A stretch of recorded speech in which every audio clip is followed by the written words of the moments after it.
expertise in procedural laws, he has been appointed visiting faculty by the Maharashtra National Law University, Nagpur, and Indian Institute of Management, Ranchi. He is also invited to deliver guest lectures to aspirants of judicial services by IAS Training Center, Punjab University, Chandigarh, and IAS Training Center, Punjabi University, Patiala. He has also authored and published a book on fiscal federalism and Indian constitution, in addition to many research papers published in national as well as international journals. Today, Sir will share his wisdom on the topic working on the ITI Act with special focus on judgments. Sir, it is our utmost honor to have you here with us today. Over to you, sir. Thank you, Utkarsh. Thank you so much for nice words and for being so generous in introducing me. Dear friends, I understand that it's the fifth day perhaps that you are hearing the rant about RTI.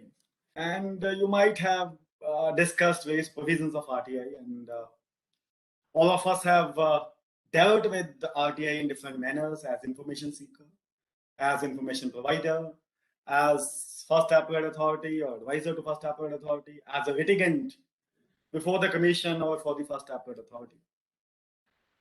I think I have worked in all the capacities. So, having faced these capacities, I am in a position to throw some light on the working of RTI.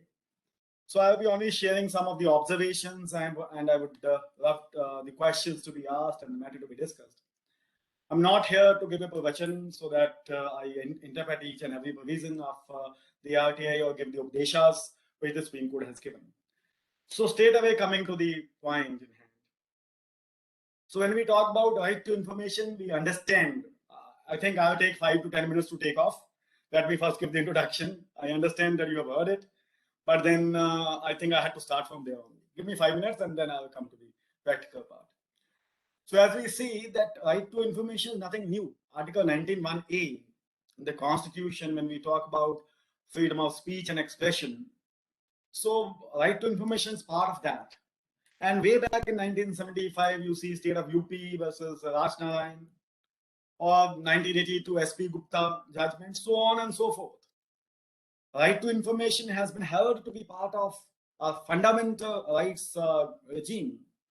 And it has actually contributed, if you see two important judgments before the enactment of the Act. The PUCL case, that is People Union for Civil Liberties, and ADR case of 2002 and 2003 respectively. Now, both these judgments are responsible for amendment of that Representation of the People Act 1951, when the Supreme Court declared that right to information about the credentials of the candidate is part of fundamental right, and therefore the public, the electorate, has the right to know the assets held by the candidate.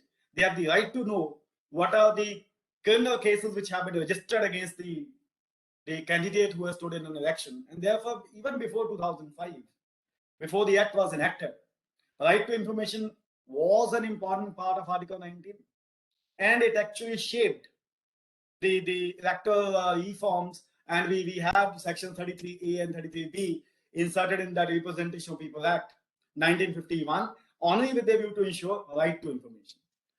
So having said that, the right was existing under the Constitution of India. So what was the need for such a legislation? And the answer is simple. We didn't have any practical regime to provide the information, and therefore the Act precisely laid down the regime, how the information is to be obtained, where from the information is to be obtained, and of course it mandates that the public authorities, they should appoint the public information officers, and those public information officers shall be responsible to provide the information. And before I proceed further, I think it would be appropriate if I refer to section 2 when we talk about public information, public authority. If you see section 2H, you find that this section is using both the phrases means and includes. It says public authority means, gives you 4 categories, and 5th and 6th category it includes. And we understand, being students of law, that whenever the legislature chooses the word means and includes both in the same definition, it intends that definition to be an exhaustive definition. Now, in 2019, the Supreme Court was asked to decide whether a society like DAV Managing Society is covered by the mandate of Right to Information Act, or is it a public authority within the meaning of the Right to Information Act and Section 2H, which defines public authority. It is a society, it is not an NGO. If you see the first part of the definition, that is Section 2H, it says that means the authorities which are set up under the Constitution, which are set up under the laws of the state or the union, and then the fourth part says any other notified authorities. But then the two clauses added to 2H says the bodies which are substantially financed by the government and the NGOs. So the question is, if a DAV college managing committee, which is managing various colleges and receiving grants from the government, does it qualify to be a public authority within the meaning of Section 2H and therefore amenable to the scope of the information and therefore can be compelled to give the information? Of course, the Supreme Court said even though it's a society and it's not an NGO, nevertheless the mandate of the act is clear. If the authority, if the body, if the institution, if the NGO of the society is substantially financed, and when we say substantially financed, the court refused to lay down any parameters, 50%, 60% or whatever, because of course you can't do that. Let us suppose there is a society whose total receipts are 10,000 and government gives 7,000 as grant to that authority. So those 70% of the funds are financed, but it cannot be said to be substantial. And that is perhaps the reason that the legislature, when they enacted Section 2, they did not use any that majority of the funds, or they did not lay down any parameters, how much finance. And therefore they said, if it is substantially financed. So that means if the, for example, if you see again DAV College Managing Society versus 2019 Supreme Court judgment, which is a 2-judge bench decision, they said if the institution is receiving maybe grants, for example, DAV, they were receiving 15, 16 crore as grants from the public exchequer. Then they said the public is entitled to know about that institution where the substantial part of the taxpayers' money is going. And therefore, it is a public authority within the meaning of 2H, and therefore, information can be sought regarding this institution. Anyways, before I discuss anything else, this is just the preliminary. I think we would not be justifying unless we refer to the Subhash Chandra Agarwal judgment of 2019. I can share some of the things. Just give me a second.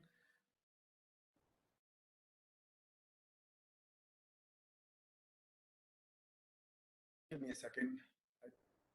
I've tried to share. Whether the content is visible or not. I think it is visible now. So if you see this, just 1 second. Subhash Chandra Agarwal judgment, of course, this is an important decision. I think all of us are aware of this development. Secretary General, Supreme Court of India, also Subhash Chandra Agarwal. Before that, let me first give the judgment, then I'll come to this. Give me 1 second. Yes, this one. CPIO versus Subhash Chandra Agarwal 2025 SCC 481. If you see, this is a landmark judgment. It's a constitutional bench decision. Why the constitutional bench had to be constituted? It has got its own checkered history. Way back in 2007 and 2009, Subhash Chandra Agarwal filed several RTIs with the CPIO of the Supreme Court, demanding various information concerning the appointment of judges, concerning the correspondence which took place. Okay, I'll try to make it full screen. Give me a second. Just 1 second. Sorry, I was not using my specs, and perhaps I think it is full screen now.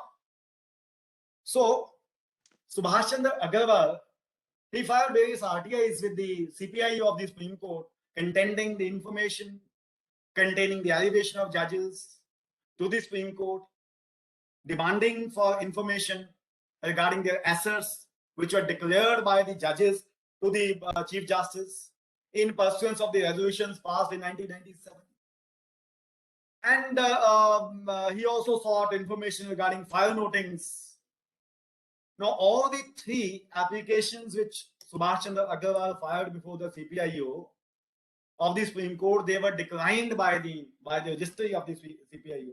By the registry of the Supreme Court. That is by the CPIO, contending that the information is not held. Number one, the declaration of asserts by the judges to the Chief Justice is in a fiduciary capacity, and therefore that information is not to be disclosed. It is exempt under Section 8. Also contending that that information is not held by the registry of the Supreme Court, and therefore Subhash Chandra Agarwal, he filed first appeal before the appellate authority of the Supreme Court, which came to be dismissed. All the appeals came to be dismissed. He went before the commission, CIC, Central Information Commission. Central Information Commission allowed the applications and directed the registry to disclose the assets declared by the judges to the CGI in accordance with the 1997 resolution of the Chief Justice's resolution. Against that, see,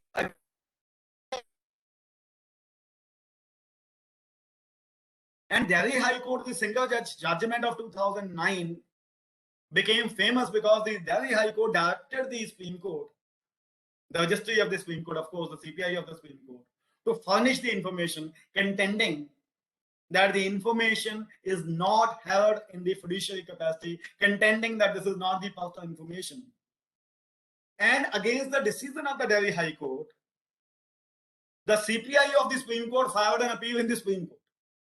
Since 2009 to 2019, decade, for one long decade, the appeal kept on pending in the Supreme Court. They took one decade, 10 years to decide the matter. And as per the information available in public domain, Subhash Chandra Agarwal filed several RTIs to find out what is the status of his appeal. And he came to know that each successive CGI is saying that put it before the next CGI. Finally, in 2019, we find that they have finally decided the matter. So this CPI of the Supreme Court, the registry of the Supreme Court, is filing an appeal in the Supreme Court against the decision of the Delhi High Court. Finally, the Constitution Bench, where the three judgments were delivered, one by Justice Sanjeev Khanna, one by Justice N.V. Ramanna, as he then was, and then by Dr. D.Y. Chandrachud. Three separate judgments were declared, but the majority is that the asserts declaration by the judges to the Chief Justice, that is not, number one, personal information. It does not impinge upon the independence of the judiciary. The information is not held by the CGI in his fiduciary capacity. The office of the CGI is a public authority, office of a public authority, and therefore is amenable to the mandate of, to the ambit of RTI, and therefore the information is required to be provided by the CPIO to the information seeker.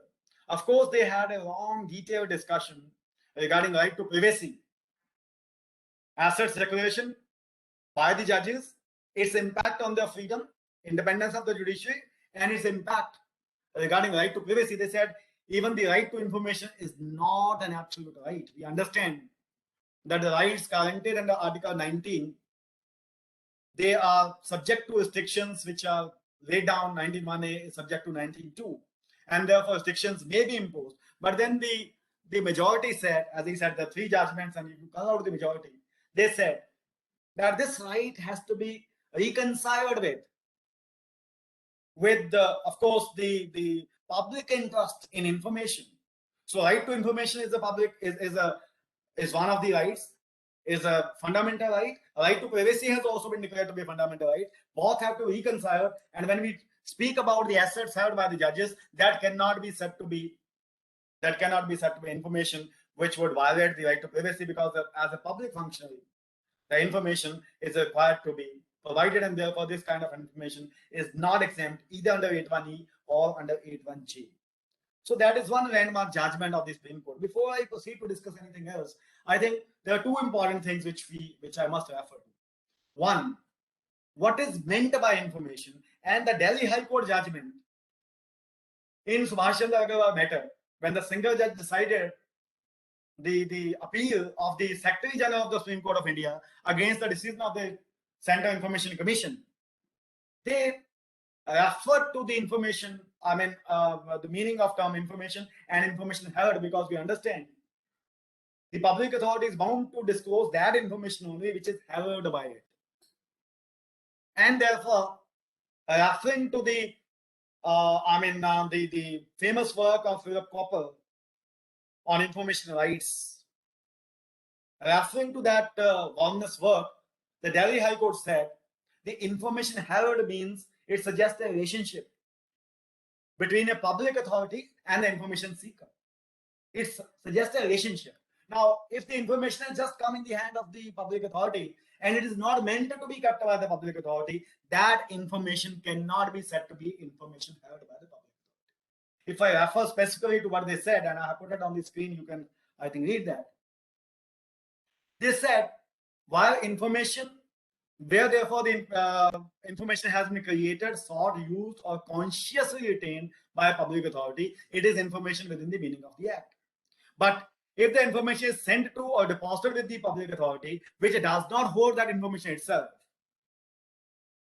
it is not willing to receive that information, which it does not subsequently use, or where it is only accidentally left with that public authority, or just passes through a public authority, that cannot be said to be the information held by a public authority.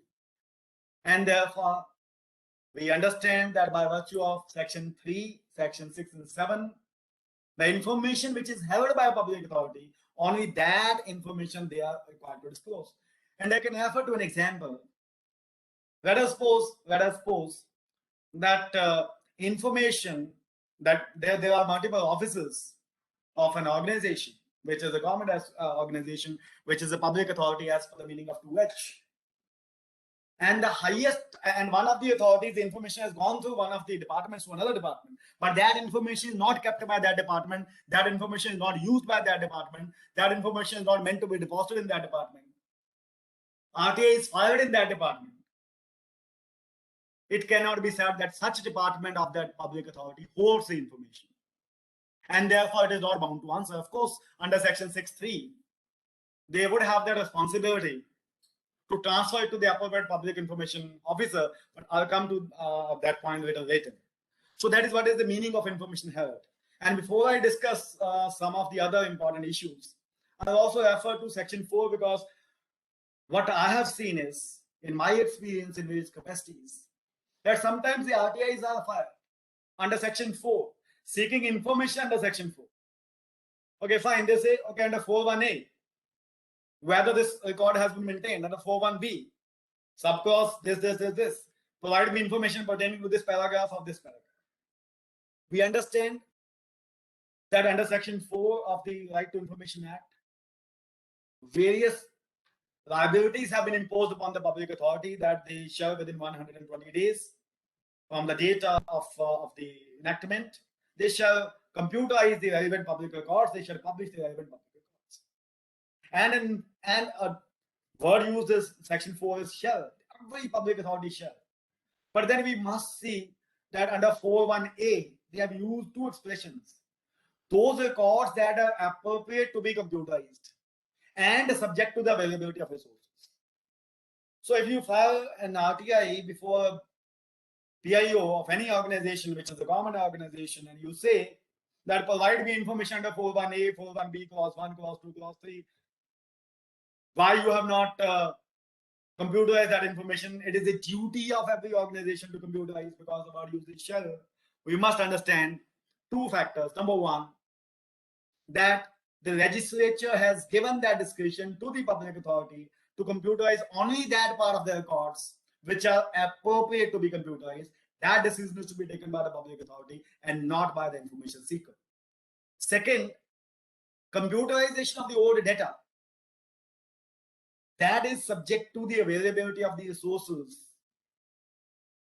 And if the public authority pleads that they did not have the sufficient resources, yes, the future data has been computerized, but the past data could not be computerized, they are well within their rights. Of course, they are bound to provide the information, but we must understand what is meant by dissemination of information. If you see the explanation appended to Section 4, you find that information appended to section 4 says, the explanation appended to section 4 says, disseminated means making known. If you see the last part, just give me a second. If you see the last part, this one, that says the disseminated means making known or communicated the information to the public through boards, newspapers, public announcements, media broadcast, internet, or any other means, including inspection of offices of any public authority. And therefore, even inspection, allowing the inspection of the records of a public authority, that is also dissemination of information. So you cannot contend that why this information has not been published. They would say that this information could not be published because of scarcity of resources. Yes, this information is a public information. You can access that information. You are allowed to inspect the records, because inspection itself comes within the meaning of dissemination of information, but is the responsibility of a public authority. And if you see, refer to the judgment of the Central Information Commission 2021 judgment, that is Samir Sardana. Samir Sardana, I will just type it here, I think. Samir Sardana versus CPIO. Just 1 second. You can see here. Samir Sardana versus CPIO, 2021 judgment of the CIC. Now here, the information seeker sought certain information from a port authority in Goa. Port authority said the information is erroneous.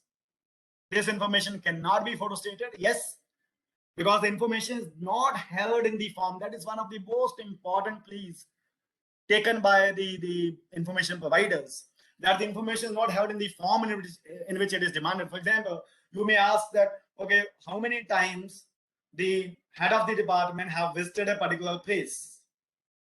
How many kilometers he has traveled? How much is spent on his boarding and lodging?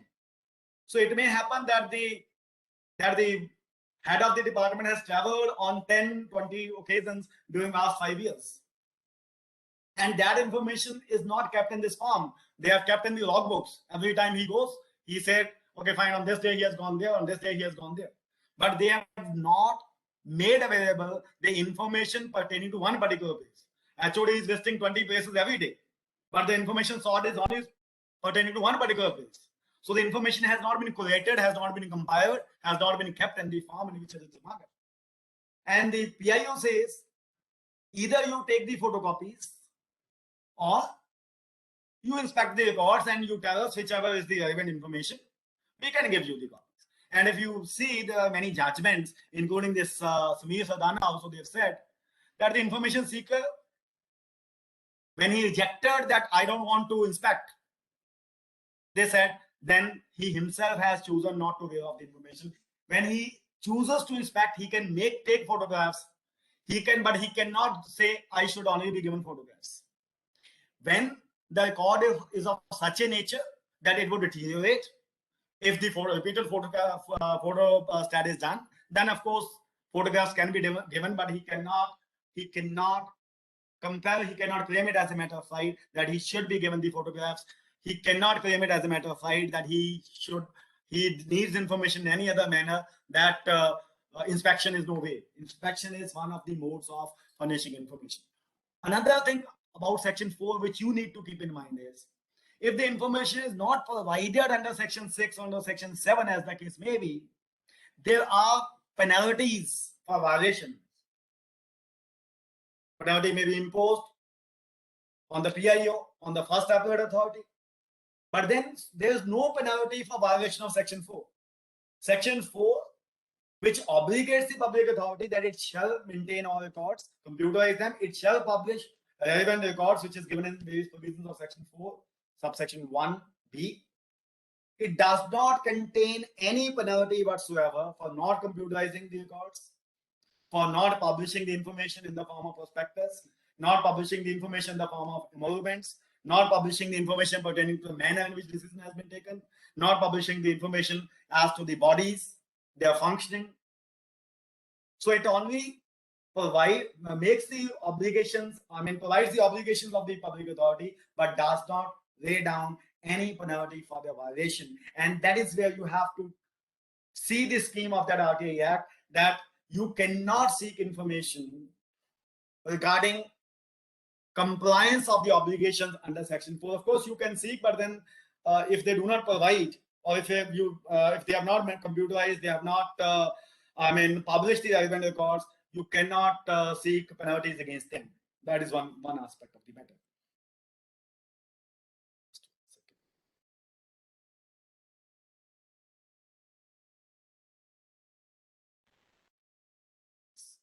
I think we have discussed that.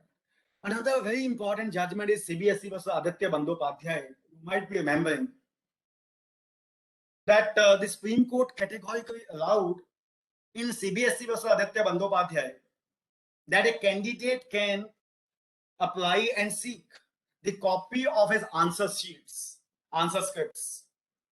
You understand that under Section 2F, the word information is defined, and information includes any record which is held, any memo, any record, any advice, any opinion, whether held in paper form, whether held in electronic form.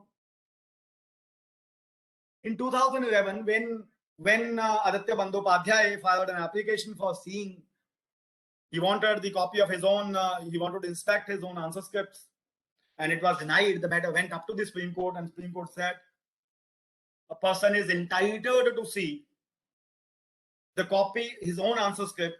That is information within the meaning of Section 2F, which defines information. But then we must also understand that Section 8, which contains various exemptions and exclusions. Now, Section 8 has got various clauses like 8.1g, 8.1h, 8.1j.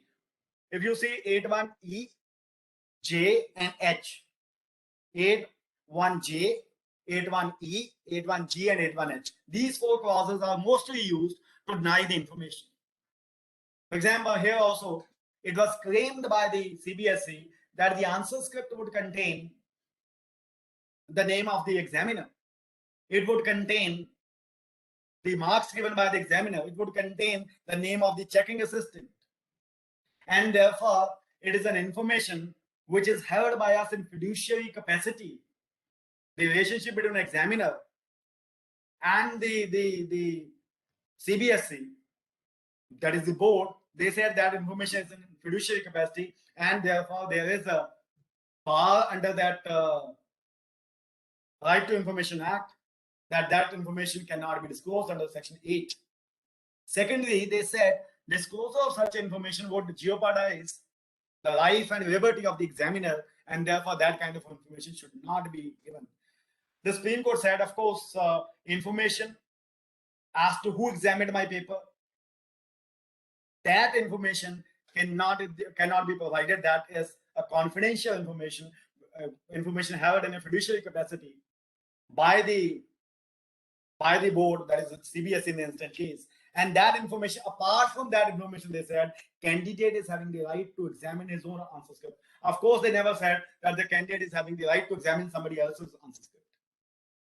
So a person can file an application under RTI claiming that I want to see, examine my answer script, and the boards or the universities, they are bound to ensure that they are in a position to inspect the answer scripts or obtain copies, as the case may be. But then the court said, keeping in mind the provisions of Section 8, that means while showing them the answer scripts, the identity of the examiner, that should not be disclosed, because that is, number one, information in the fiduciary capacity, and then it's a personal information which would jeopardize the life and liberty of the information of the examiner, and therefore that kind of information cannot be.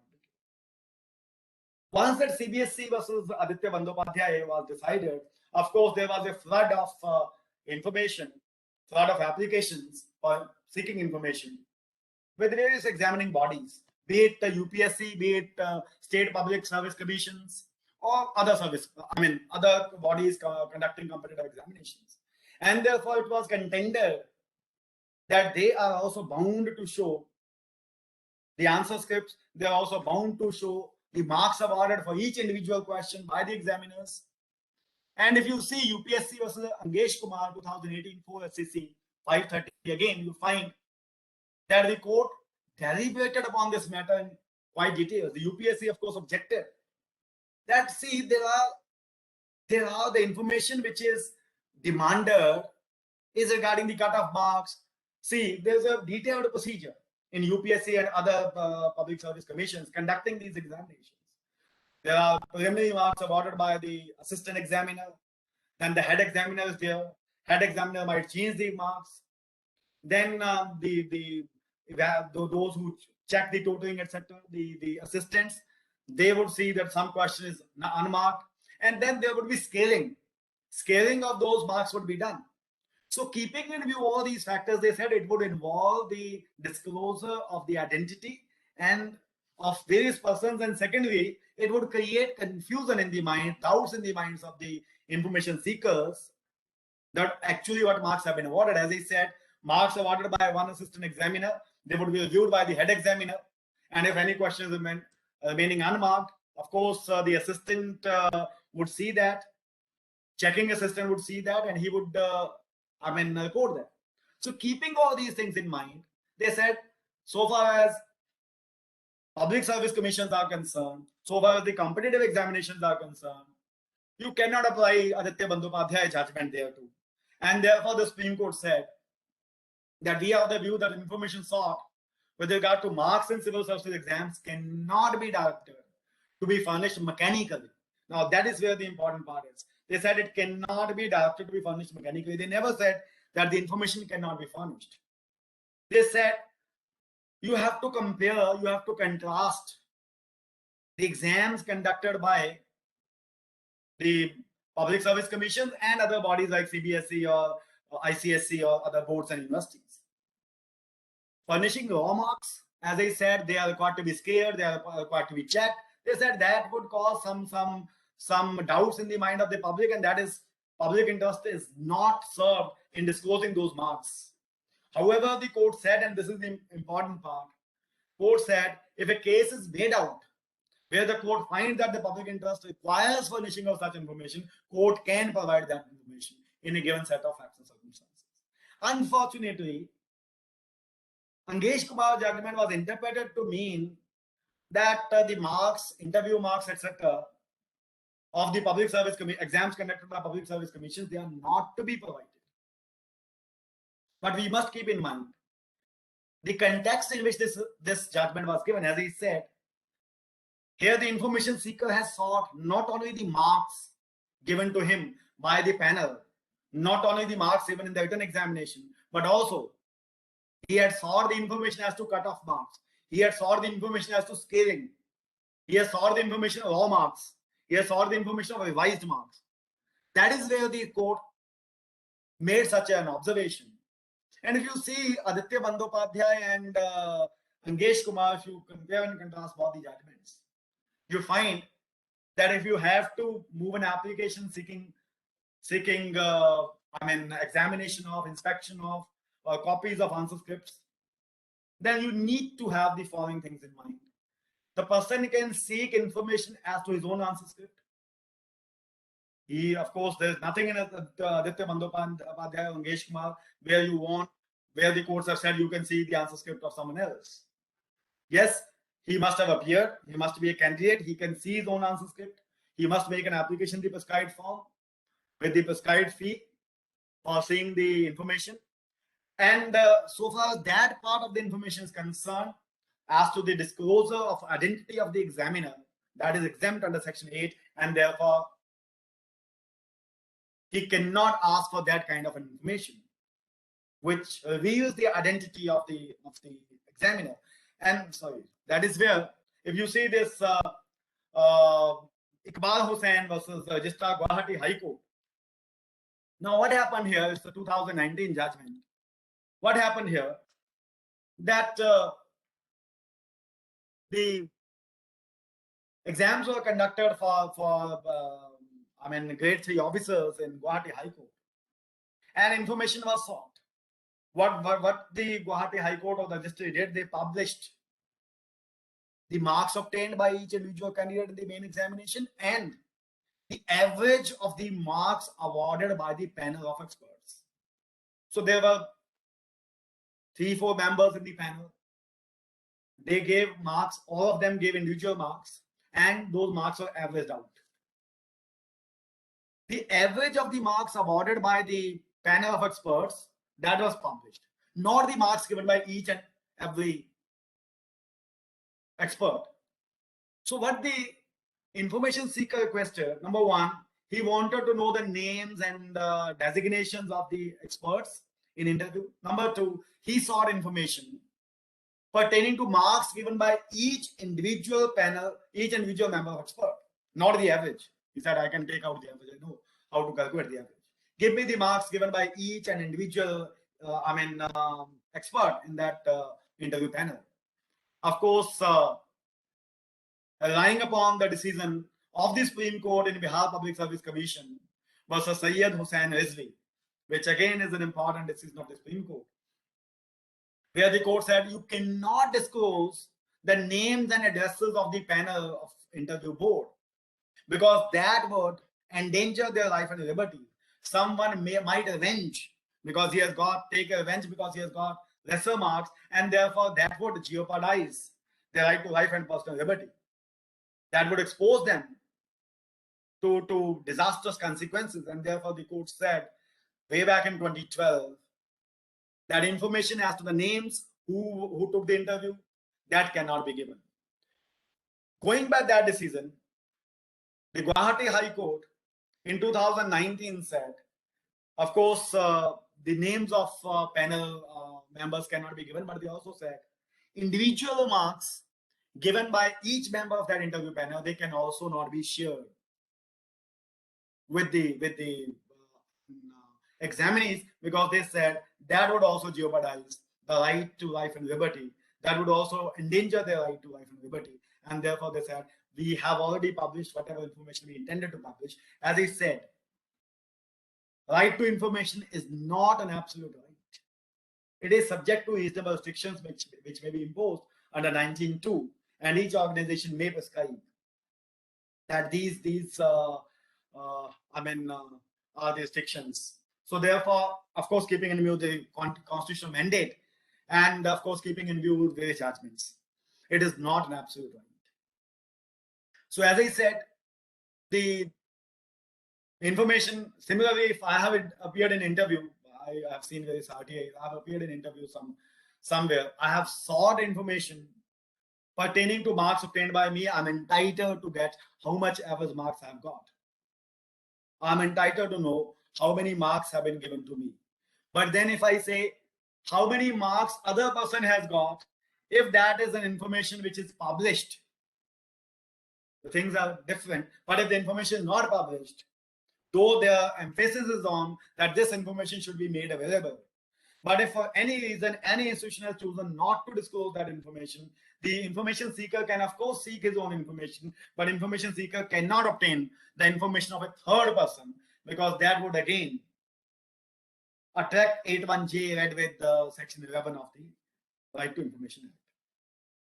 This judgment I thought I should share with you, Ketan Kantilal Modi versus Central Board of Excise and Customs 2008 judgment. See, we understand that if we have to file the RTI with the appropriate public information officer.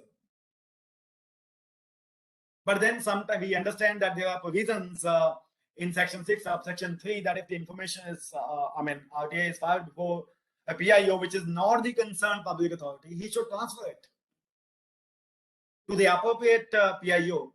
And then we understand that 5 extra days are given for responding to that kind of an information, that kind of an application. But then if I knew that this is not the concerned PIO, even then I file an RTI with him, whether the PIO now is duty bound to transfer the application to someone else. We understand, we must appreciate this fact that RTI is a welfare legislation. The purpose is not to harass the public authorities. The purpose is not to not to put the public authority at a disadvantage. Again, if I refer to CBSE versus Aditya Bandyopadhyay, and most important part of their judgment, which I'll be discussing in a short while, is which has been often quoted in almost every decision of first appellate authorities. The court said in Aditya Bandyopadhyay, CBSE versus Aditya Bandyopadhyay, that the scarce resources of a public authority cannot be compelled to be used in a manner to collate and compile all and sundry information on behalf of the information seekers. Scarce resources of public authority cannot be used or cannot be put to use to compile and collate all and sundry information for the information seekers.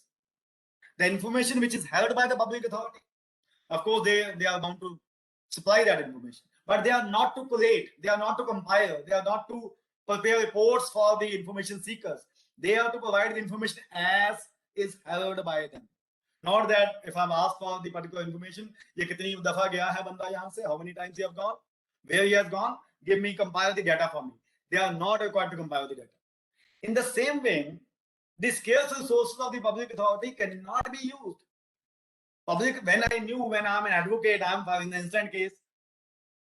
When I knew that this is not the public authority, someone else is the PIO of the public authority, not this PIO. And even then, I deliberately file an application before a wrong PIO. I cannot claim it as a matter of right. That PIO must transfer it under section 6, subsection 3.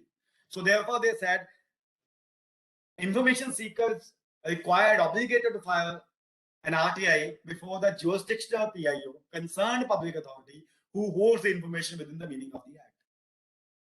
But if he files it knowingly that this PIO is not the concerned public authority, then that public authority is not bound in all the cases to transfer that application to the appropriate jurisdictional PIO. Yes, section 6.3 does contemplate that it should be, but not that it, in all the circumstances when the applicant itself is an advocate and he files it deliberately before the wrong PIO.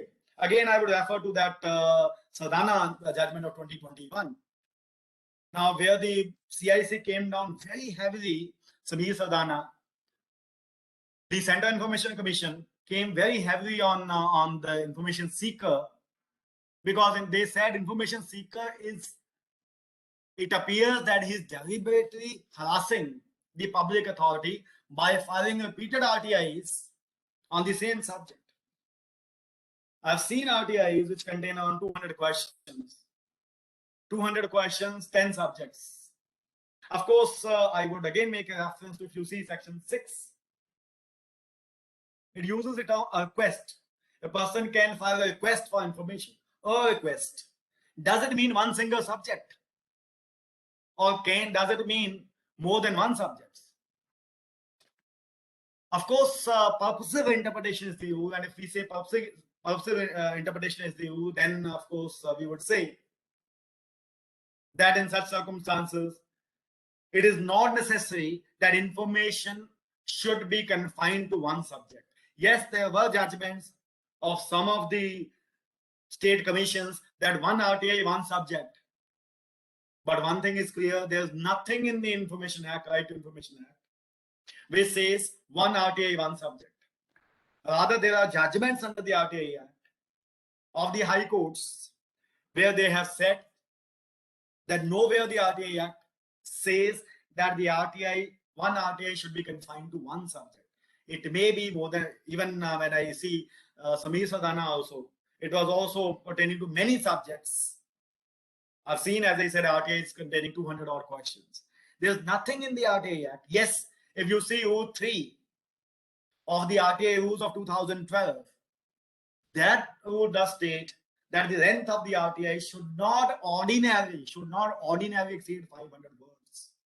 But the proviso says RTI shall not be rejected merely on this ground that the length of RTI exceeds 500 words. So ordinarily it should be less than 500 words, but it does not mean if it has exceeded 500 words, it's going to be rejected. So, as I said, the RTI, it is not required that it is confined to one particular subject. It may be dealing with more than one subject, and even then, the information authority, the public information officer, is required to provide the information, and it cannot deny the information only on the ground that the information sought was pertaining to 10 subjects. We have given the yes, as I said. There were some decisions of the information commissions of the state where they said it should confine itself to one subject only, but then that view has not been sustained. If you wish, I can give you the decision of the CIC where they have said that it is not necessary that the RTI should confine to one subject only. It can deal with more than one subject, because the word a request has to be given ordinary meaning.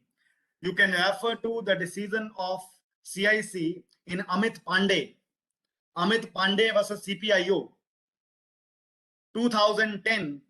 The petition was of 2010 and decision is on 7th of September 2011, 7/9/2011, when the Center Information Commission said that it has to be given a purposive interpretation, and therefore they said there's nothing in the RTI Act that one RTI should remain confined to one subject. There's no such embargo, either in Section 6, Subsection 1 or 7(1).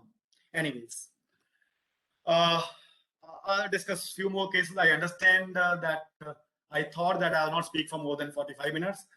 Let me give one or 2 points, then I can discuss. This again, Amit Kumar Srivastava versus CIC 2021 judgment of the Delhi High Court. Again, that is important. As I said, I'll discuss a few exceptions. Exemption under Section 8.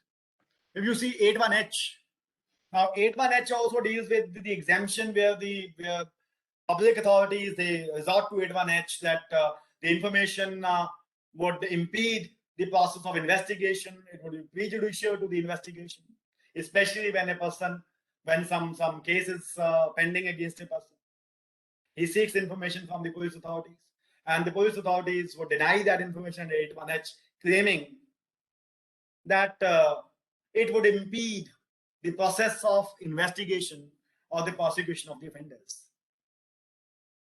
The Delhi High Court in 2021 decision and in various previous decisions, they have clearly said that number one, the burden is upon the public authority to establish how the provision of this information would impede the process of investigation, or it would affect the prosecution of offenders, number one. Second, they must specifically establish this fact. General statements are not sufficient. Just making a general statement that information is exempt under 8(1)(h) on the ground that it would impede the process of investigation.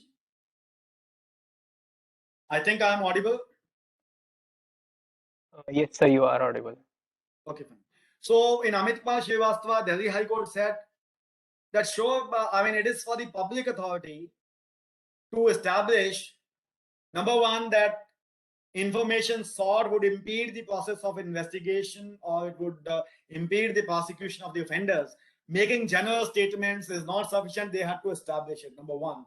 And secondly, they said the burden of proof is upon them to clearly establish it. And once the charge sheet has been filed, information is already in the public domain, that means in the court. Now the investigation cannot take that refuge under 8(1)(h) of the Act, because once the charge sheet has been filed, now the job of the investigation agency is almost over. Now the investigation officer or IA cannot say that it would impede the process of investigation. Investigation is over. Now they are bound to disclose that information. And secondly, they cannot say that the information, this kind of information, would impede the process of prosecution, because this information is useful to the information seeker to defend himself. The purpose of RTI Act is not to help the prosecution agency. It is a welfare legislation. You cannot say, the IA cannot say, investigation agency cannot say that I want to give this kind of information because it will help the accused. It will help the accused to establish his innocence. Of course, that cannot be, the court said, that cannot be the object of Section 8(1)(h) of the Act. It is public authority, number one, has to ensure, has to bring his case under 8(1)(h), clearly establish it, and they cannot deny information on this ground alone that it would help the prosecutor, the criminal or the accused in their, as per them. So even under H, whether it is 81G, 81H, 81E or 11, the burden of proof to bring the case within the exemptions is on the public authority. They must bring their case within the import of public authority. Within the import of Section 81, various provisions, only then they can deny the information. And one thing which you must understand, that provision of information under Section 3 is the rule. Section 8 is in the nature of an exception. Similar is the case when we talk about 81J, when we talk about the personal information. That kind of a personal information which has got no relationship whatsoever with his public activity or interest, or which would cause violation of his right to privacy. Such kind of information can be denied. But then the proviso says that even when the information is claimed to be exempt under 81J, if the PIO is of the opinion that the larger public interest justifies the disclosure of such information, he may disclose that information. So, and it also says that if the information, that information which cannot be denied to the legislature, that cannot be denied to an individual. So, for example, if you see this Vijay Dhi versus State Information Commission, the decision of the Punjab and Haryana High Court in 2013, petition of 2013, decision of 2014, where the information was sought by a person that on what grounds, kindly supply the documents on the basis of which the person has got the job, including his reservation certificate. The public information officer denied that information on the ground that it is a personal information within the meaning of 81J, and that information is exempt. However, the High Court rightly said that this is not an exempt information. The document on the basis of which a person has sought appointment, it becomes a public document, and therefore disclosure of such a public document is not warranted under 81J, and that information can be disclosed. Similarly, if a person takes an admission on a reserved seat in any of the institutions, and the other party seeks the document on the basis of which admission is granted, that document is not exempt under 81J, claiming that document belongs to someone else. It's a third party information, it's a personal information. Because the document on the basis of which public post is held, document on the basis of which a seat is held, that becomes a public document, and its dissemination is required in the larger public interest, and therefore that can be deposed. Sometimes what happens is some inquiry is conducted against an employee, and the report of the inquiry is being sought by the third person, not by the employee, but by a third person. That maybe sometimes what happens is 498A petition is filed by the wife against the husband, and she seeks information from the employer that I have learned that you have conducted some inquiry, disciplinary inquiry against my husband, and therefore kindly provide the report of such an inquiry. The department says the information is exempt under 81J. The question is whether such information can be given, and the answer is simple. Such sort of information is personal information within the meaning of 81J. It is not a document on the basis of which a post is held. It is the relationship of employer and employee, which is a fiduciary relationship. If you see fiduciary relationship concept, which was adequately explained in CBSE versus Aditya Bandyopadhyay, where the court said that when one person holds information, holds certain position of trust and confidence, and information is supplied in that trust and confidence, that information ordinarily is information held in fiduciary capacity. And there may be cases like employer-employee cases when both the parties are holding information in official confidence, both the parties might be acting in fiduciary capacity, and therefore that information which does not have got, which affects the invasion of the privacy of that individual, which is only between the employer and employee, which has nothing to do with any public activity, where the disclosure of that information is not warranted in the public interest, that information is exempt under 81J. And that is why in many cases, when application for obtaining the inquiry report of a delinquent employee filed by a third party, that is filed, such an application comes to be rejected by the public information officers on the grounds either under 81E, read with 81J, read with section 11. So this is some of the judgments which I thought I should refer to you, I should discuss with you. Briefly, I'll take one or two more points and then I'll open the house for discussion. I understand that's almost 1 hour. Give me 10 minutes, that's it. One more thing which we must understand, that as information seekers, we might be filing RTIs before various authorities. The language must be clear, precise, and specific. Many times we come across RTIs when the language is dubious. Many times we come across RTIs where the period for which information is sought, that is not specified. For example, I say, provide me the information regarding how many times this person has visited A place or B place. Provide me the information regarding how many times this person has delivered lectures in seminars or conferences or web seminars or workshops. Now, whether you are asking information for 2019, 2020, 2021 or 2006 to 2021, which period the information relates to, because that is where you see Form A, which talks about right to information and which talks about the format of the application. It clearly mentions the period to which information, prevails, contains. So if you do not mention the period, of course, the PIO would say the question is ambiguous. The period for which the information sought has not been specified, and therefore the information cannot be provided. For example, if I ask the information regarding a post officer that give me the information about when the post officer joined in this office, which post officer you are talking about? There may be 10 in the last 20 years. So specifically, precisely, clearly, we have to tell that this kind of, the information pertains to this period, and this is what the information is. And most importantly, many times we see that the language employed in the applications or in the appeals, that language is inappropriate. Inappropriate in the sense it is aggressive, it is offensive, it is defamatory. Of course, we understand that right to information is a cherished right. And being an important right, which is a fundamental right under Article 91A, procedure has only been provided in this act, but it's a fundamental right. But that right does not empower us to use offensive language to defame the public authority or the first appellate authority or the PIO for that matter. There are many cases where the CICs, the state information commissions, have come down very heavily on the information seeker for using information, for using language, intemperate language as we call it.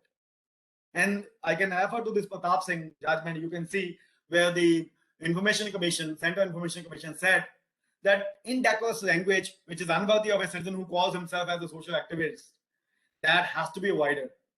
RTI Act does not empower the information seeker to abuse, to use offensive language, to use misleading language, to use defamatory remarks. He must maintain a civil decorum. And therefore, he must refrain from using an offensive language, must not be making, sometimes you say, I have a personal information that this document was submitted to the authority. Whether you have this, the PIO has deliberately, with a malified intention, suppress this information. And when that information is not given, you want that penalties under Section 20 or Section 19 and other provisions of the Act, they must be imposed upon him. Of course, such kind of language should ordinarily be avoided. So these are some of the points for information seekers. Then I'll come to the questions. As I said, the language must be clear, specific. The period for which information is demanded, that must be specifically mentioned.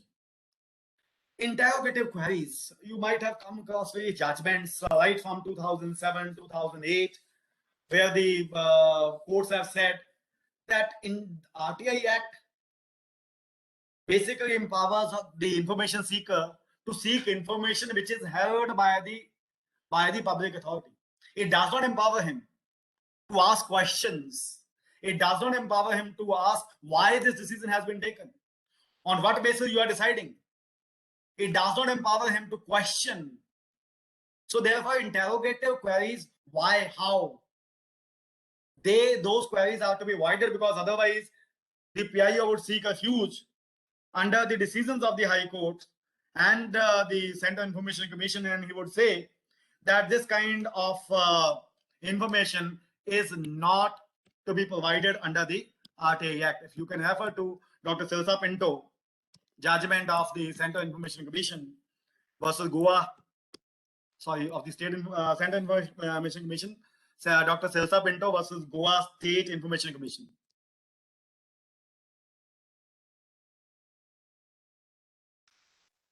(2007). So it's a 2007 petition decided on 3rd April 2008, where the Central Information Commission said the definition of information cannot include within its fold the answers to questions why, which should be the same thing as asking the reason or a justification for a particular thing. The public authorities cannot be expected to communicate to the citizen the reason why a certain thing was done. RTA empowers him to seek information, but it does not empower him to ask question why you have done this. That is why we are saying information held. The reasons for information held, if they are already contained in some document, of course that document you can demand. But you cannot demand why you have taken. They are not required to create the information. They are not required to compile the information. They are not required to create the information. If the reasons are there in the document, good enough. If the reasons are not there in the document, you cannot ask them to provide the reasons. You cannot ask them to provide the opinions. There are many judgments, or there are many cases. I have also come across some RTIs where the information seeker asked, okay, this kind of legal education rule has been drafted by BCI. What is the opinion of RGNL? Whether this rule should be implemented? Whether, I mean, regarding this decision of the Supreme Court, what is the opinion held by RGNL? Opinions, unless they form part of the record, no public information officer is required to provide the opinions unless they form part of the record. So why, how, or opinions, advices, unless they are part of the record, no one is required to create the record. Similarly, many cases you find that if you see 2014 judgment again of the Central Information Commission, where they said they directed the Department of Personnel and Training that many times repeated RTIs on the same matter, they are filed. Sometimes photocopy. Even the appeals are photocopy. One appeal, they have other appeal. So one person is filing one appeal, is filing another appeal, third appeal, same photocopy. So they said it may be a ground for refusal if one, or the simple point, if I say one subject, one RTI is sufficient. If you repeatedly ask the same question, PIO, they said in its 2014 judgment, the CIC said the PIO is well within his rights to refuse the information if the same question is asked repeatedly. Then is the length of RTA, as he said, ordinarily it should remain up to 500 words, and ordinarily it should confine to some subjects. If you ask information about various subjects, if you ask for 200 odd questions, then the PIO may be constrained to say that the information demanded is erroneous. You may come and inspect the records.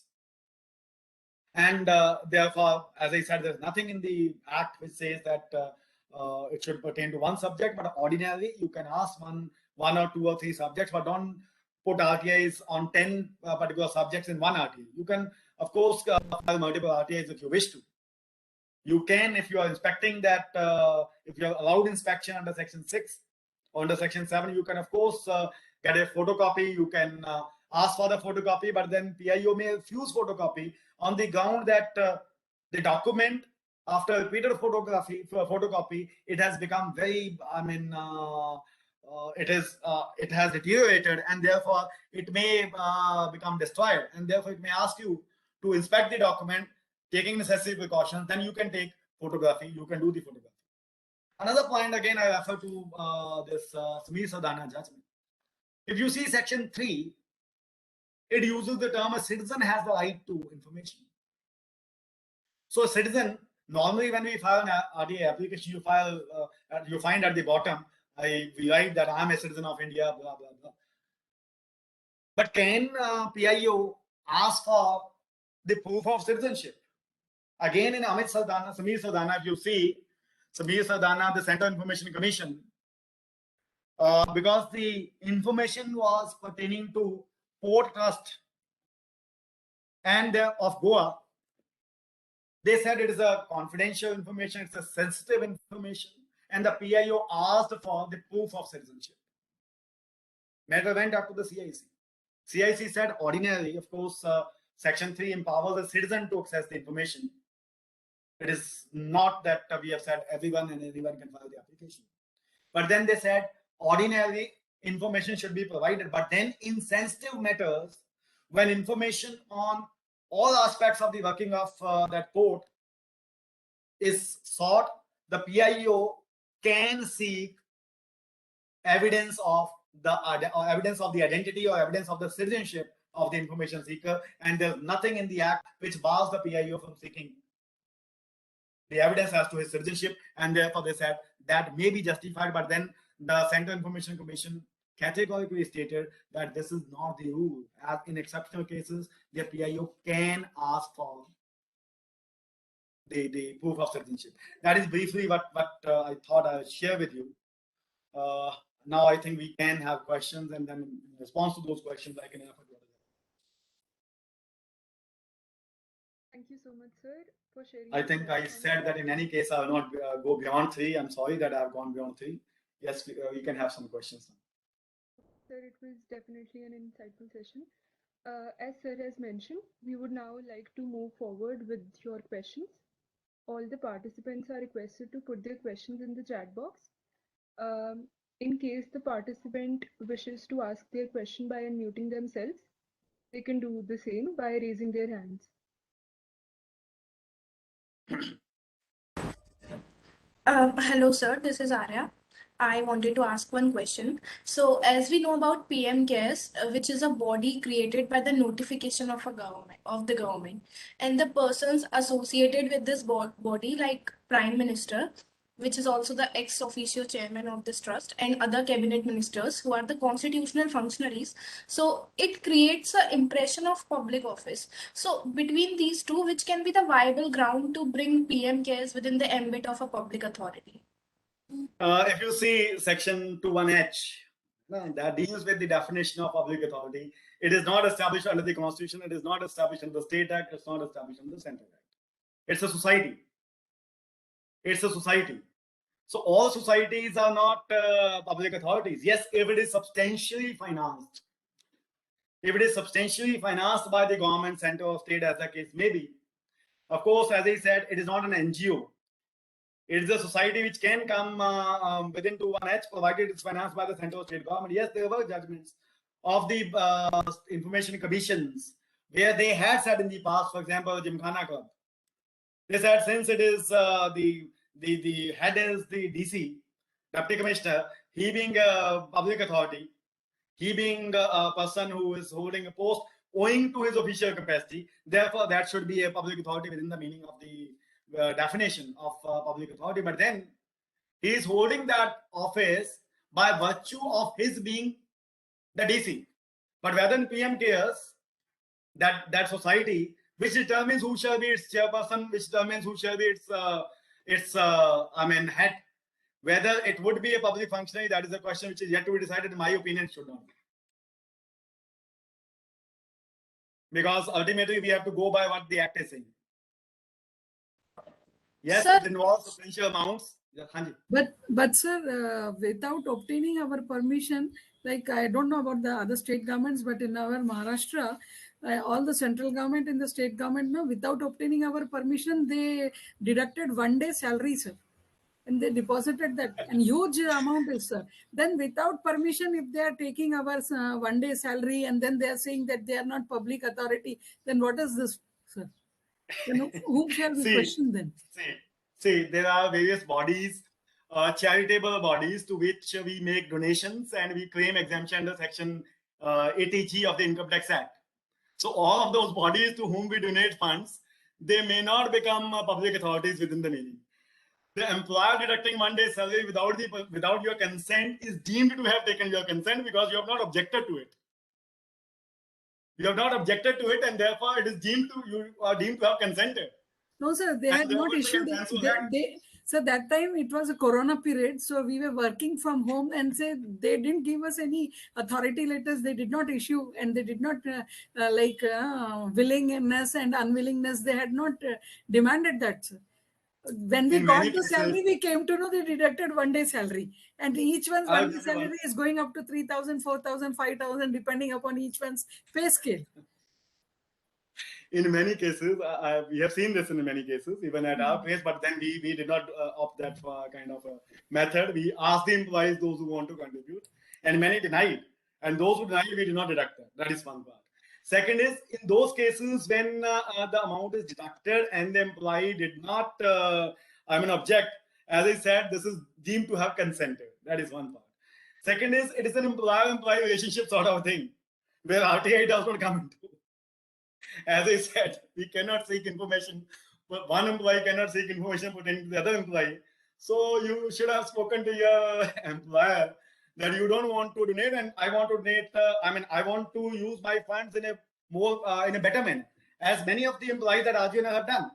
They said instead of giving to PM Cares, we will spend it by providing food to those who need it. And the institutions like law institutions, they have allowed it. Others, they forward blindly that, okay, we can deduct and nobody is going to ask us. But then unfortunately, the letter of law means that what is the public authority, that we have to go by the definition given in the Act. That is why they have made it a society, I believe. I don't want to make a political comment, but then... Yes, please. Any other question or query or comment?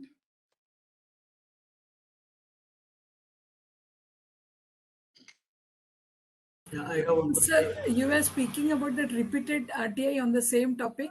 At that time, sir, your voice was not audible because of my system over here. I would like to know, sir, I would like to know about that regarding that repeated. Because somewhere I read it in this CIC case law that if a person is repeatedly asking on one particular topic, like citizen of India can ask, is it right? I just wanted to know, can seek information on one topic only once. Yes. Is it right? Let me first refer to this Ramesh Chand versus the Delhi Transport Corporation. It's a 2014 decision, the 25th June 2014 decision of the Central Information Commission. Now, in that decision, they said a repeated RTI on the same subject. If a person is putting a repeated RTI on the same subject, it can be a ground on which PIO can refuse to give the information. He can say this information has already been given. Okay. And they directed Department of Personnel and Training, DOPT, that you circulate this decision among all the PIOs. That in order to harass the public authority, you cannot put the same RTI again and again. We have some cases, they are putting RTI on the same topic, just slightly altering the words from 2008. So this time I have told my CPI, if this bloke is going to send one more RTI on the same topic, you should develop the guts to refuse to give it. These people, they don't even have guts, sir. We have done it. We have done it in the past. If the person is asking repeated RTI on the same topic, we quoted this decision and we said, okay, fine, this is the decision of the CIC. And you can't ask for the RTI in the same subject time and again. These people are having a lot of patience. From 2008, they are doing it. I don't have patience, I told them. If you want me to sit on that chair, you should have guts to refuse. I'm going to draft it. I think there is, if you see, the letter was written by DOPT. Yes, sir. That letter is of 2017. Yes, sir. I do have it in the office. So, Prasad Bharati letter of 2017, I think that letter was there where they said, yes, it should be circulated. Even CVC, Central Vigilance Commission, also circulated a letter in 2017. I showed them. All the officers. I showed them, but still these people are very much scared. Okay. Now that is for the PIO to take a stance. I told them you have to develop guts to say no to them. Of course, those guts have to be developed. That is for the PIO to take a stance. And all Even the retired CFO is employees not are taking- sitting at home and eating our heads who are in that seat. Many times you see information is sought by one of the spouses regarding the other spouse. What cases, what inquiries, or sometimes an inquiry is conducted against one employee, and then people they come predating that what action has been taken, Yes, what kindly Yes. provide the copy of the inquiry proceedings and all that, without understanding that it is in the nature of personal information. It is in the nature of between employer and employee, and therefore that information is not to be provided in the 81J. That information is sent. There was Then, one person, he हमारे department के पीछे पड़ी गया वो, like media trial ना, he wanted this RTI trial. Why this that some third person was given 3 months interest on GPF amount? अरे there is a Not only clause for this. that. अरे government के हाथ में principal amount है करके लिए interest दिया. नहीं तो क्यों देता गवर्नमेंट? नहीं, he went to CIC for this purpose, and the CIC of late, I don't know what type of people are being employed as ICs over there. हाँ, इनका grievance को solve करो. And as per RTI, we are not supposed to solve the grievance. Yes, we are not supposed to. Actually, there are two things which I should have mentioned. One, in 2005, when the act was enacted Okay. and it was implemented, you see, we created the institution of Central Information Commission or State Information Commission and appointed the bureaucrats as information commissioners. I somehow wonder that till that day, till that June 2015, 15th of June 2005, sorry, they were the persons who were hiding the entire information, claiming refuge under Official Secrecy Act, and suddenly, by a stroke of night, now they became information commissioners, the guardians, that they shall ensure transparency and provision of information. I wonder how that transformation could have taken place. And sometimes it is strange that till today, I am hiding the information under one pretext or the other, and next day I become information commissioner, and I say, no, the information has to be provided, this grievance has to be sorted out. That is how, I mean, I don't want to comment. Again, it can become a public comment or a political comment. I don't want to, but then this is a fact. We don't have a separate, recruitment thing, just like for judges and others, where we can have fresh, recruits. We have those CICs who are almost at the verge of their retirement, and they are being adjusted as per the needs of the then governments. That's what I can say at the max. So that is where the issue does arise. Hello. Yes, please. Yes, sir. I have one query. Are there more chances to get information by filing online RTI application through portal? See, the PIO would certainly supply you the information, that is for sure, if you file an RTI. If it does not supply, we understand the Act says non-provision, if the information is not furnished within 30 days, then it means he has denied the information. Against that, you can file first appeal, and you can also go to the commission. There are cases when what people have done, instead of filing the first or second appeal, they have straight away filed a complaint before the commission. That mechanism is also open. Mechanism of complaint. You can straight away complain to the commission that this institution is not complying with the mandate of RTI Act. And even whether you file it online, whether you file it offline, it works the same way. So it's not that if you file through the portal, the information must be supplied and otherwise it will not be supplied. It can be supplied in both the cases. And if you believe that information is not supplied within time or it is refused, of course, you can file a complaint also. And the information commissions are very strict in taking cognizance of the complaints. It is my experience that online applications which are being filed are moving faster. Online applications which are being filed are moving much faster. Oh, that is only for the institution to see, but then within 30 days, they have to supply the information. Okay, thank you. And second point is sometimes what happens is there is a cost of information. You ask for the information and they say, okay, these are 20 pages, 30 pages, 200 pages or 2000 pages as the case may be. And they ask you to deposit the fee. So the PIO must ensure that this kind of a letter is not issued in the third week or after 3 weeks or he must ensure that this kind of a letter is issued within the, reasonable time, 10 days, 15 days. The day on which this kind of a letter is issued, that this much is the cost of providing the information as per RTI Act and rules, and you are required to deposit the information, and date till which that amount is received, the entire period is to be excluded from computing the period of 30 days. So that means if on 28th day the PIO writes a letter to you that see you have to deposit these many rupees as cost of providing the information, so on that day that 30-day period will stop. The day on which you have deposited the fee, again that period of 30 days will start. So this period, starting with the date on which the PIO has intimated the cost, ending with the date on which the cost has been deposited, that should be excluded. So in my opinion, we don't have any issues with the online or offline. Even in online also there's one issue. Sometimes the information seeker believes, मैंने तो email भैया 8 तारीख को भेज दी थी. I've sent the email on 8th night, that is 8th of October, Friday night. The office will open on Monday. You keep on sending on 8th, the office will open it, enter in the dispatch on 10th or 11th as the case may be on Monday. And therefore the 30 days period is to be counted from 11th. That is Monday. रात को PIO जाके emails नहीं पढ़ेगा, ना ही वो Saturday Sunday छुट्टी है उस दिन पढ़ेगा. तो जिस दिन वो ऑफिस में आएगा प्रॉपर प्रोसीजर के द्वारा जब भी वो एंट्री होगी स्टैंप लगेगी, that is the period when the 30 days period will start. Therefore online भेजिए चाहे ऑफलाइन भेजिए, within 30 days the information is to be provided. And sir, one more thing, when we write that letter, we write that letter, your such and such, like if somebody is sending it online, bearing number so and so, that RTI application dated so and so was received in this office on so and so. Because even if you are sending it online, first it goes to the directorate. From there again, it will take time. Sometimes the very next day, sometimes after 3-4 days.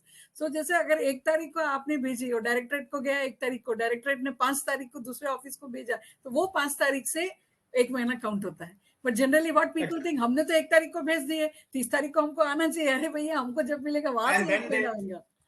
And then they will say under 7-9, since 30 days are passed, now we will not deposit anything. Because now 7-9 says if the information is not provided within the stipulated period, then it has to be provided free of cost. Yes. Sir. So they would say, अब जो 1500, 1800, 200 जो भी बना है, I'm not going to deposit that. But that the letter of law is that the period is to be counted, not from midnight you send an email, doesn't mean that the period has started in the midnight. So when it is actually received in the office of the PIO, that day the period will start. Yes, please. Yes, Nehal, there's a question in the chat box. Can you please read it? Yes, ma'am. So, sir, the question says, in the view of recent developments regarding transparency in funding of political parties, why shouldn't the funding of political parties be included under the ambit of RTI? Can you repeat the question again? I skipped something. Yes, sir. In the view of recent developments regarding transparency in funding of political parties, why shouldn't the funding of political parties be also included in the ambit of RTI? Is it a public authority? Ultimately, the amendment has to be made by the legislature. If you see the recent report of ADR, Association for Democratic Reforms, now they have given you the data about funding, which party has got what during the last 2 years in the form of electoral bonds. I don't want to go to that politics for sure, which party has got how maximum pie.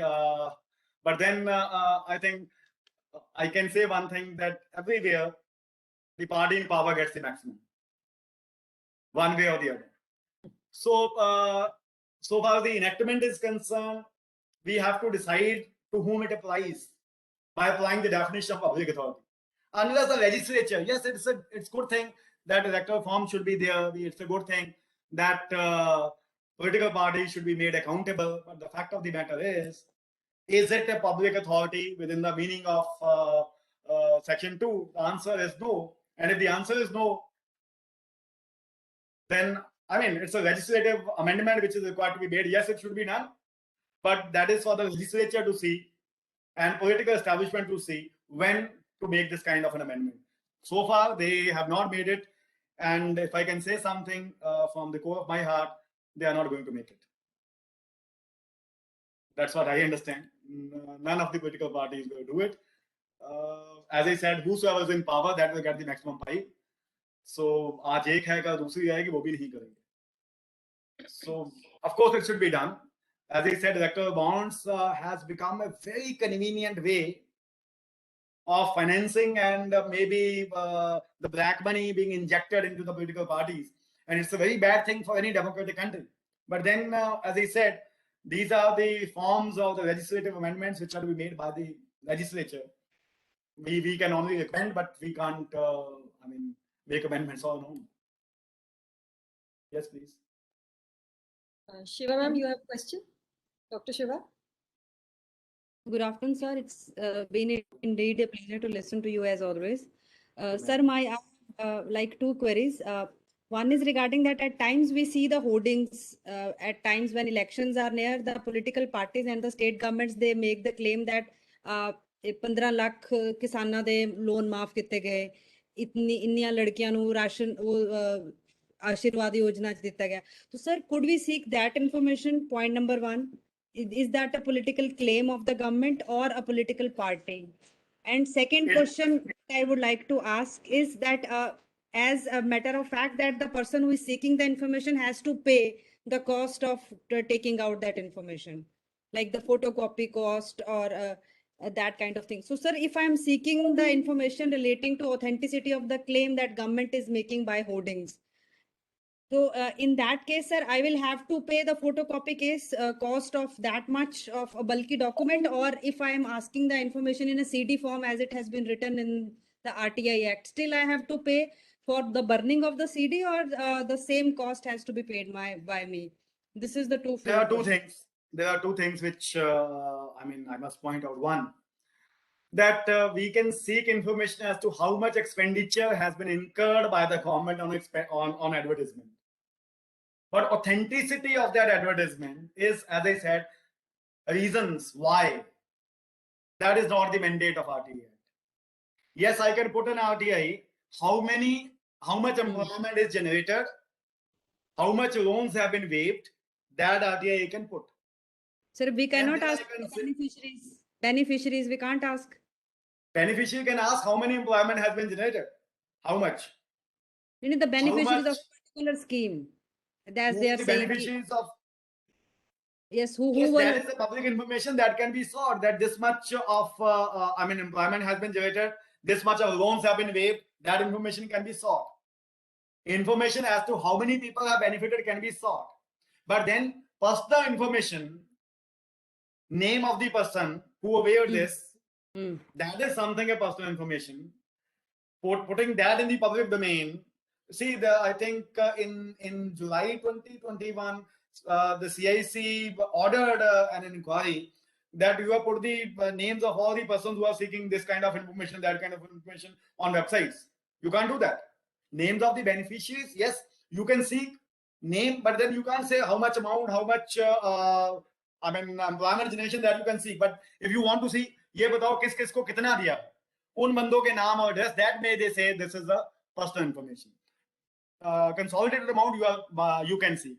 Second is, as I said, the advertisement they have given. If you ask them कि इस advertisement किस ground पे दिया है, वो नहीं बताएंगे. क्योंकि reasons, grounds you can't ask. You can ask for the information. आप 4 RTIs डालिए. एक RTI में पूछिए employment कितनी generate हुई, एक में पूछिए how many people have, how much farm loans have been waived, quantum, and number of beneficiaries. You can ask that for sure, and then you can contrast it. But then they would adopt the practice that this data is contained in voluminous records, and we have not compiled and collated the data as such. And by virtue of Aditya Bandyopadhyay, CBSE or Aditya Bandyopadhyay, we are not bound to collate and compile all and sundry information at the request of the information seeker. You may come and inspect the documents, or they would say the document containing that information is in 10,000 words, deposit 20,000 rupees or 2 lakh rupees, as the case may be, depending on that, and then you can get the information, because they are not to compile the information as per your needs. है ना, उनके पास ये होगा कि A को दिया, B को, सारा इकट्ठा अगर किसी डॉक्यूमेंट में है, they can say. For example, I went through an RTA of some institution where they said last 10 years, this person has gone to A, B, C, D, E places. Tell us how much amount he has spent on going to A place. So we have not compiled that information. So we will say, okay, that information is contained in cash books of last 20 years. You can get the cash books photostat. And that would run into 20,000 pages, deposit 40,000 rupees and compile the information. Or you can inspect. We give you 15 days time, come and inspect. First hour, free of cost, every subsequent hour they charge 5 rupees. वो 2 कमरे खोल देंगे, कहिए भैया ये सारा record पड़ा है, निकालो हमें भी बना के दे दें. So that is how they can deal with the issue. That is one way. I mean, if I want to refuse, I am not refusing information, but I am also not providing the information. But by virtue of the explanation appended to section 4, I have given you the information, I have given you the right to inspect. ढूंढ लीजिए वहां पे है तो. So that is where the challenges regarding enforcement of the law are there. All right. Thank you, so sir. far, the advertisement amount expended by the political parties are concerned, of course, that is something which only EC can seek. Sir, I have one. This is not an advertisement given by the political party. This is an advertisement given by not given by the government, given by a political party. One, and as I said, the information they can say, you can seek this information. We have compiled this information. They are not bound. The credibility, authenticity of the information, you can't do much about against the government. So, like, I have an observation to make pertaining to the question that Madam Padmavati asked, and with reference to the political parties that somebody asked. Sir, when the private individual is not subject to the information, then the regulatory body is generally roped in for the purpose of seeking information. As in, for the private schools, they go for the CBSE or the concerned board. For private colleges, they go for UGC or the university to rope in.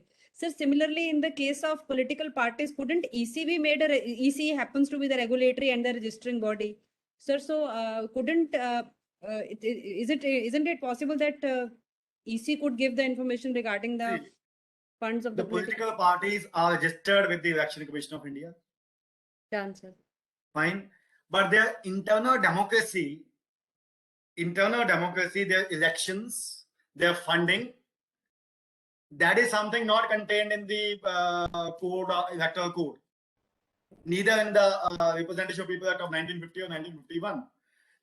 The policy makers, they have kept some loopholes, of course, because they themselves are affected by it. Sorry, I'm saying this, but then if the Supreme Court can do it, why can't the government? If the Supreme Court can do it, that in 2009 they are going against the decision of the Delhi High Court. They are filing a petition in the Delhi High Court. The registry of the Supreme Court filing a petition in the Delhi High Court, and then the Delhi High Court giving a decision against the registry of the Supreme Court. Then the registry of the Supreme Court challenging it in the Supreme Court, and then delaying that matter by around 12 years, 2007 to 2020, 19 rather. So I think when we are ourselves affected, we take that kind of excuses, and therefore that is what the government has done. They have not put anything in the statute. So far as the schools are concerned, since when they are registered with when they are affiliated with the boards, they provide information, and under that enactment, they are required to provide information as to their assets and liabilities. So they are required to provide the information as to how much fee they have collected, what fee regulations are made by each state. So since they are required to share their balance sheets, income and expenditure accounts, that information is available with the boards. That information can be had. Whatever information is with the EC, that information can be had. But if the information is not held by EC cannot be compelled to compile that information. CBSE is having that information that we can have. Punjab School Education Board is having the information about schools, that information we can obtain. Unless in the statute, that is Europa Act of 1951 or 1950 as the case may be, we make an amendment that after recognition also, affiliation and recognition, political parties must submit this information to the EC. Once they submit that information to the EC, it becomes a public document. That information can be obtained. But then that amendment again is to be made by the legislature, and I have serious doubts. Yeah, Dr. Thank you, sir. Thank you, sir. Thank you, ma'am. Kamal ma'am wants to say something. Kamal ma'am? Yeah, I'm about to ask a question. Yes, ma'am, please. Yeah, firstly, wonderful, Dr. Manoj. I'm really enjoying the way you're answering. It's commendable. It's absolutely Thank you so wonderful. much. I just Thank wanted you. to ask two small things. How are RTIs misused in matrimonial disputes? RTIs are misused almost in every dispute. RTIs are misused. I think Madam Padmavati is smiling. She can tell you.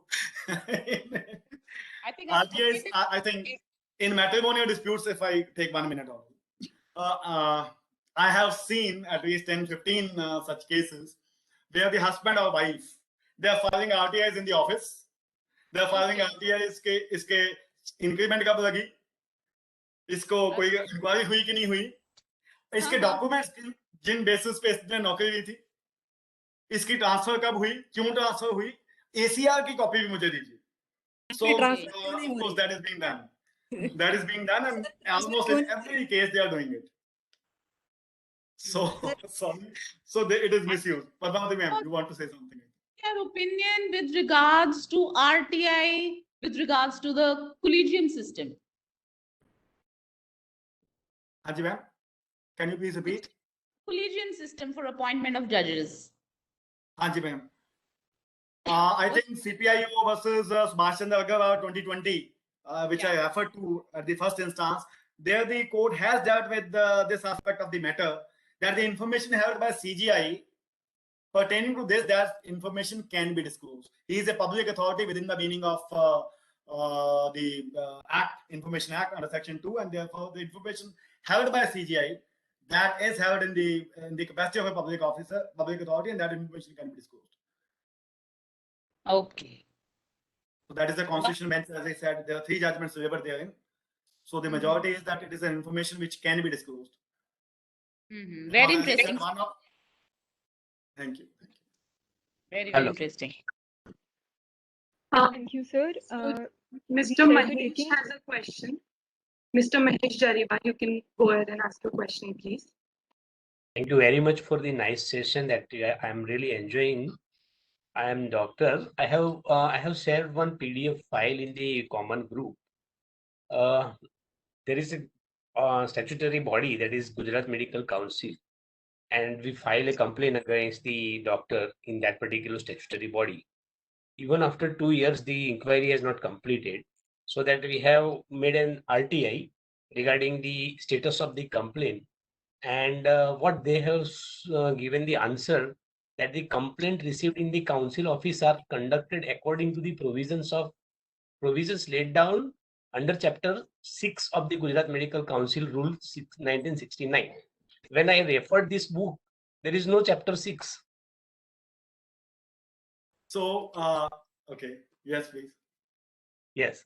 And number 4, that please refer to the information provided under point number 1 for your ready reference. Further, your case being under process of investigation, the desired information could not be provided at present under Section 81H of RTI Act. Now you will surprise that whenever we complain against a doctor in the Gujarat Medical Council, the complaint always remains in the limbo, right? They never reply, they never give any answer, they never take any actions, nothing. So that we have made an RTI, that how many doctors are prosecuted or taken any action against the ethics and etiquettes regarding the RTI. The things are always same. The Section 81H, the complaint, the information provided, number 1 for your ready reference, and process of investigation is under process, so that this information is cannot be shared under RTI. So what is the solution of this particular thing? See, the legislature has provided certain exemptions, 81H, as I said at the outset, 81E, 81J, 81H, and 81G. These are the 4 provisions which are most widely used for denial of information.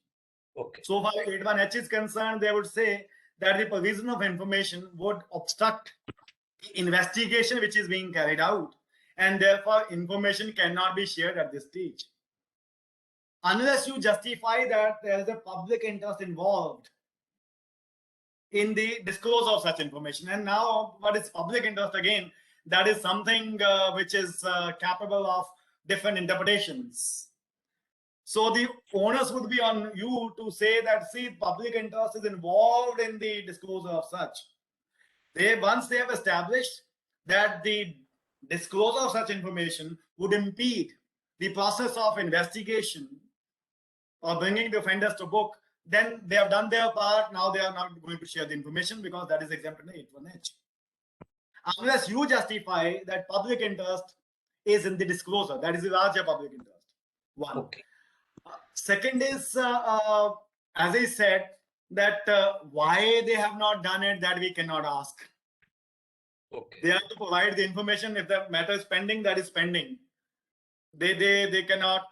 I mean, we can't do much about it. That is, we can lodge complaints and other things, but not under RTA. Third, you said that they have provided an information that it is in accordance with Chapter 6, and that chapter is non-existent. That is the ground which you can make use of to file an appeal. That they have furnished an incorrect information, Okay. misleading information, and against that you can lodge a complaint also with the CIC.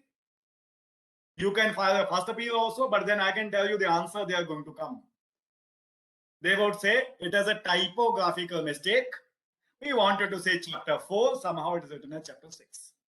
Okay. But yes, that is one of the grounds to file an appeal and also a complaint with the Information Commission of the state. Right. And of course, there you can also claim that a penalty be imposed on the PIO for providing misleading and incorrect information. And they would say, going by the decision of the High Courts and Supreme Court, that penalty cannot be imposed merely because it is lawful to do so. We have to establish the conduct of the PIO was verified, and onus is very high upon the petitioner to establish that his conduct is verified. The High Courts have said that just because the information provided is incorrect doesn't mean that it was a verified act. It only means it may be, sometimes it may be unintentional. And that's what facilitates them to provide this kind of information. But yes, you have got the remedy of filing an appeal and a complaint. And second question, the body of the Gujarat Medical Council that contains the private practitioner, they are not the government officers, right? So that the RTI is apply on that particular. On which? Can you please repeat? The body formed in the Gujarat Medical Council or whatever the medical councils, they are the members of that particular body. They are not government officers or government employees. They are from the private medical practice, right? So particularly whenever we are filing the RTI in the Gujarat Medical Council, suppose National Medical Commission, are they bound to give the answer because they are not government officers? Medical Commission, they will give because it is established under the Act. Same to same Gujarat Medical Council. So if it is established under the Act, it's a public authority. Even though it's established under the Act of the state, even if it is established by the Act of the state or of the center, then it can be brought within the ambit of the. Because in One My RTI, they have replied in such a manner that the members of the committee, they are private practitioners and they are not taking any benefit or remuneration from the Gujarat Medical Council, so that they are not bound to give any answer. Fine, members are not bound. Gujarat Medical Council is not denying you information, na? That is the registrar of Gujarat Medical Council. They are saying the practitioners are not deriving any financial benefit. But then so far, whatever information is held by Gujarat Medical Council, they are not denying that information. Okay. Then I have to go to the two different things. Na? One, the information about the private practitioners. One, the information held by the Gujarat Medical Council. Right. That's why I said information held. If they're holding that information, they will provide. Okay. Thank you very much again. Thank you. Thank you. Thank you. Thank you, sir. I can see that Mr. Dipankar has a question. He has raised his hand. Mr. Dipankar, you can unmute yourself. Thank you. Good evening, sir. It is nice to hear you, sir. Really nice. Sir, earlier we have discussed about that PM CARES fund. I have a very silly, it might be silly for you, sir, but my doubt is that, sir, certain bodies like the PSU, GAIL, and the Indian Air Force, then Indian armies, they have constantly in the media also it has been highlighted that they have contributed to the PM CARES fund. So can we consider that amount they have contributed as a government money? It's just as good as a book adjustment, you can say so. From one ministry, it is going to the PM CARES fund. So certainly, I think there are two things. If the employees of the BHAL has contributed, if the employees of Indian Air Force have contributed, if the employees of Indian Army has contributed, it is not the contribution by Army, it is a contribution by the employees as such. Okay. So it is not from the budget allocated to the Army or to BHU or to any other government jail. Okay. Is it the public? I mean, is it the finances by the government? If it is, I mean, as ma'am has said, the organization have deducted 1 day's salary from all of them. Yes. So same may be with BHAL, same may be with your GAIL or BHU or other institutions. So I don't know what is the exact, if the out of the budgets allocated to them, they are financing, then it is, of course, the PM CARES should come within the ambit of that. Got it. But if they are giving, but if they are giving out of the salaries which the employees have contributed, then that is a different matter altogether. Okay, sir. Sir, I have got another question. In your one PowerPoint, you have shown us the length of the RTI regarding the length, and you have referred to a case law regarding that 501 words limitation. It is Rule 3 of RTI Rules 2012. Okay, sir. Okay. Thank you, sir. Rule 3 of RTI Rules 2012, which says that ordinarily it should not exceed 500 words. But the proviso says it should not be rejected merely because it exceeds the stipulated length. When I referred to Samir Sardana, the court said it should confine to 500 words unless, I mean, there are exceptional circumstances. So ordinarily, one RTI, one subject, that is the rule of thumb. Not that it's a rule of law. It's a rule of thumb. One RTI, one subject, and up to 500 words. That's what we understand. Sir, thank you. Rule 3 of RTI rules. Thank you very much, sir. Thank you, sir. Now we shall be taking one last question, following which we shall be concluding the session. So the question in the chat box says, sir, is a private university made by a statute of the state legislature answerable to the RTI? What kind of information you want about private university? What kind of information under RTI you want about the private university? Can the concerned person please unmute? One information is regarding their, information which is available with the UGC, information available with the state government. That information you can of course ask. So because under that UGC section 3, they have to declare certain policies on their website regarding their prospectus, regarding their placements and other things. So if that kind of information is there, that itself is required to be put on their website. That information is required to be given to the UGC also, to other bodies also. So therefore that information can be had. But if you want to obtain the information regarding how much money they have collected, about their balance sheets, etc., then there's a doubt. Now, can you please inform what kind of information about private university you are seeking? Yes, please. Sir, I'm just asking that information, as I said, can be sought from the UGC. Information can be sought from UGC, can be sought from AICTE, can be sought from the Bar Council of India, that is the regulators. The information held by the regulators, that information you can of course seek. Sir, it's written in the chat box. Yes, please. It's written in the chat box regarding some student database information. Okay. What student database information you want? That may be a personal information that they cannot give. See, authorities under that other enactments like UGC or regulators, they can access that much of information which is required under a particular statute. And whatever information is accessed by the authorities established under the Central Act or State Act, that information you can obtain. But student database, कौन से students हैं कैसे, that information is personal information. That information they will not be disclosing. Yes, please. Sir, can you kindly enlighten the third-party information in this context? See, I can seek information about myself. Can I seek information about how many, whether some inquiry is conducted against my colleague? That information would be a third-party information. That does not pertain to me.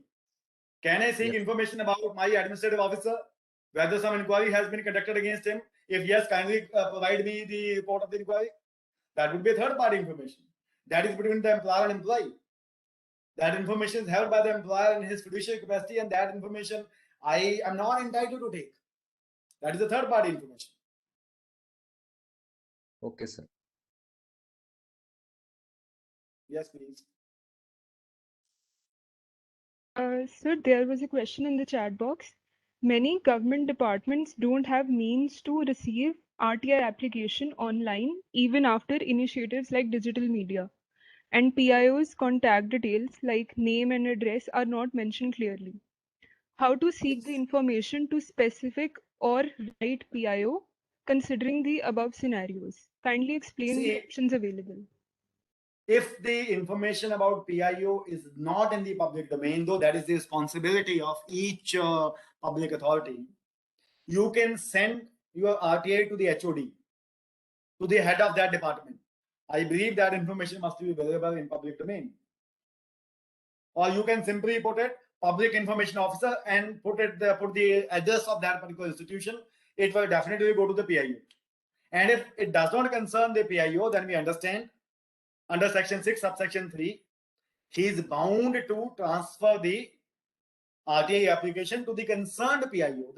The Ketanji judgment which I refer to, that was when the applicant knew that this is not the concerned PIO and he is deliberately sending it to the wrong PIO, then he is not bound to transfer. But ordinarily, under section 6 subsection 3, the PIO, if I have filed RTI with one PIO and he is not the right person, then he is bound to transfer it under section 6 subsection 3 to the right PIO, and therefore that PIO would answer. So you can address your application to the head of the department, or you can simply write it PIO and name of the institution and send it by email or by post, registered post, or whatever manner, or personally also, along with the requisite fee, of course. Thank you Yes, so please. much, sir. Thank you so much, sir. We shall now be concluding this very interactive session. On behalf of Rajiv Gandhi National University of Law, Punjab and the Center for Advanced Studies in Labour Welfare, I would like to thank Dr. Manoj Kumar Sharma, for Assistant Professor of Law at RGNUL Punjab, for taking the time to deliver this very insightful and stimulating lecture today. I'm sure all the participants have surely been greatly benefited from the insights and the subsequent discussion. Further, I would like to thank the faculty coordinators, Dr. Gitika Walia, Dr. Shruti Goyal, and Ms. Sonika for extending their support and organizing these sessions. I would, of course, also like to thank the faculty members, students, and all the other attendees of this session for participating so actively, and we hope to see you all in the next sessions as well. Till then, thank you so much, everyone. Please stay safe, stay healthy. Hope to see you all soon. Thank you. The participants may now leave the session, leave the meeting. Thank you so Thank much, you sir. very much. Thank you, sir. Thank you, ma'am. Thank you so much. Thank you very much, sir. Thank you, sir. Thank you, ma'am. Thank you so much. Thank you, all the participants. So we will see you again tomorrow at 2 o'clock. Just a few more days to go, and then we'll be done soon. So thank you so much, everyone, for showing patience and for all the contribution. We'll see you tomorrow again. Thank you so much. Kunal, you can end the meeting, beta.